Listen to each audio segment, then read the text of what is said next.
Hi everyone, my name is Egypt Worthy. Welcome to my older adult oral video presentation. We made it. Yay! I'm very excited to talk about my interviewee, Dr. A, as well as talk more about the developmental stage that I chose from Erickson, as well as tie in the second theory that I chose, which we'll get into a little bit later during the presentation.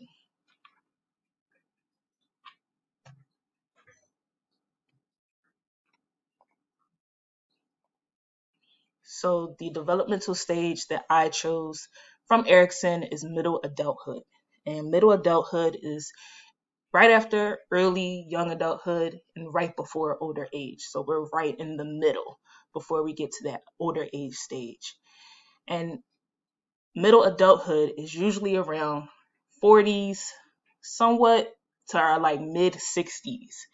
Um, and I love memes and gifs, so I really wanted to find a meme that really described this stage. And so, what better way than Buzz and than Woody? And like it says, middle aged people everywhere, because literally they are everywhere.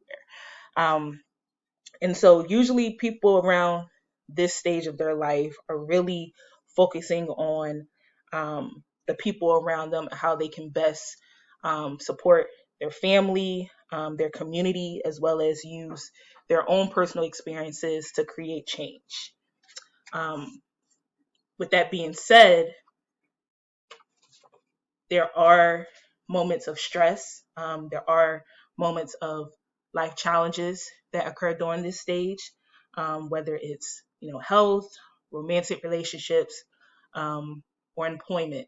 So it's pretty much half and half of just like the positive things that happen in life as well as some negatives that can ultimately impact these individuals in this stage once they get to the older stage. Overall, I think during this time period, like I said, again, the focus is self and what goals they may still have for themselves that they want to achieve, or they might have already, fulfilled those goals and want to use those experiences that they've had throughout their life to better support the people around them.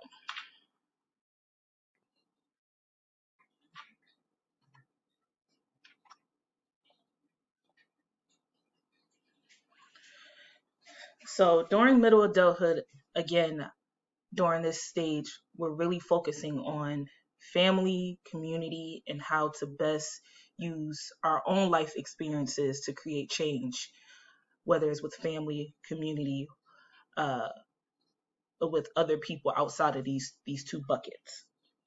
And so I really wanted to talk more about generativity. During my interview with Dr. A, she really talked about how her main focus as of right now has been how to best support her two daughters. She has a daughter who is a lawyer, as well as a daughter who is in medical school right now. And they're both in their mid 20s. And really wanting to use her own life experiences and the things that she's been able to do in her life to best support their dreams.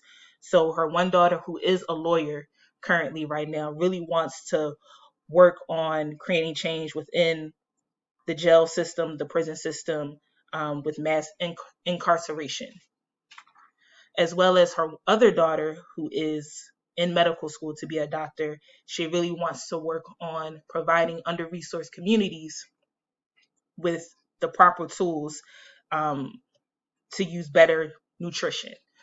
And so while speaking with Dr. A, she really talked about, again, how she really wanted to use her voice, her resources, the things that she's been able to accomplish in her life to better support her family, as well as use her experience within education to support Black and Brown kids. Because, coming from the West Coast over to the East Coast, she saw a lot of differences and really wanted to really create change.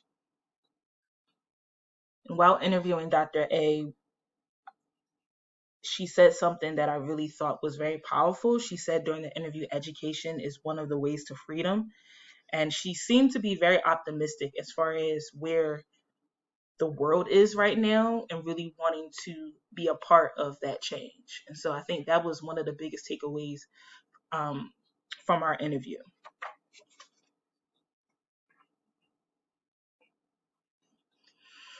And so now I'm going to talk a little bit more about where Dr. A is right now during middle adulthood and talking more about her accomplishments as well as challenges that she has faced throughout this stage in her life. And so I think one of the biggest accomplishments for her has been her two daughters, as well as being an educator. And so, as far as with her daughters, she's really very, very involved with the personal development growth and just wanting to help them as much as possible, as well as just connect them to as many resources and just use the same um, positive energy that her parents gave to her as a child. She wants to be able to give that to her daughters to instill um, values as well as really focus on them as a person rather than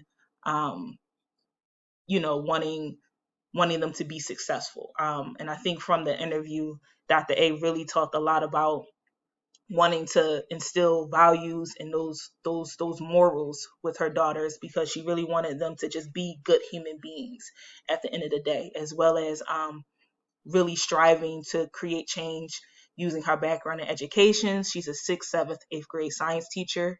And so really wanting to use that as a way to inspire Black and Brown students, because science is a very intense subject for some, maybe for most.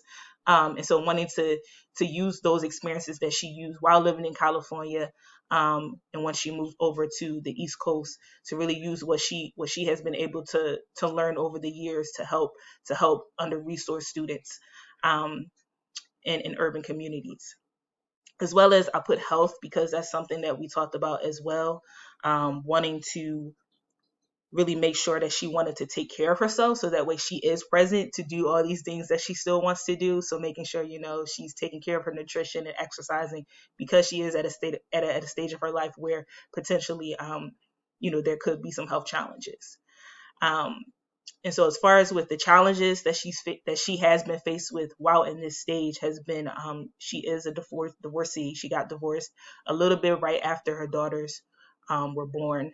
Her daughters were born while she was in her 40s. And another challenge was, again, moving to the East Coast. Dr. A is originally from California, and during the interview, we really talked about what that transition was like, moving from California to New York to Philadelphia. And she really talked about how the cultural differences, and how in California it was very much multicultural, and then moving to the East Coast, how the majority was Black and Brown folk. And so I think it was very interesting to learn about her living in California, because that was something that I wasn't really expecting. In my mind, I think everyone is from Philly, and so, or from Philly, Jersey, Baltimore area. So I was very shocked to learn that she was from California. Um, but I was very pleased to learn more about her background and living in the West Coast, because I haven't met too many people from the West Coast. Mostly everyone that I've ever known has been mostly from the East Coast. And so now I'm going to talk a little bit more about the psychosocial crisis resolution. And so the stage that Dr. A is in right now is in the generativity versus stagnation. And so again, I like memes, I like gifs. So I thought this was the perfect meme to talk a little bit more about what generativity is and what stagnation is. And as we can see on the left, we have this very older man. He's living his best life. And then we have another older man who looks very upset. He does not look like he's living his best life right now. And as far as generativity is, it's more so focusing on the world and the people around you. So rather than focusing on yourself, you're more so working on the people around you. So that could be your family, your community, your coworkers, and really wanting to work with others to create change. So as far as with stagnation, again, we have this older gentleman to the right. He looks very upset. He doesn't look very happy, and it's the complete opposite a generativity. And stagnation is more of not wanting to be as involved with others, really focusing on yourself, um, lacking activity, not wanting to be very productive, not wanting to really create productive spaces for others to benefit from. And so um, for me, that was the easiest way to really fully understand what generativity was, more so focusing on others, not focusing on yourself, and then people who are in the stagnation space are more so focusing on themselves and really lacking the motivation to really be productive. And so we are at the last portion of this first part of the presentation. Second part of the presentation will be in the second link, and I'm looking forward to seeing all of you the next part of our journey together. See ya.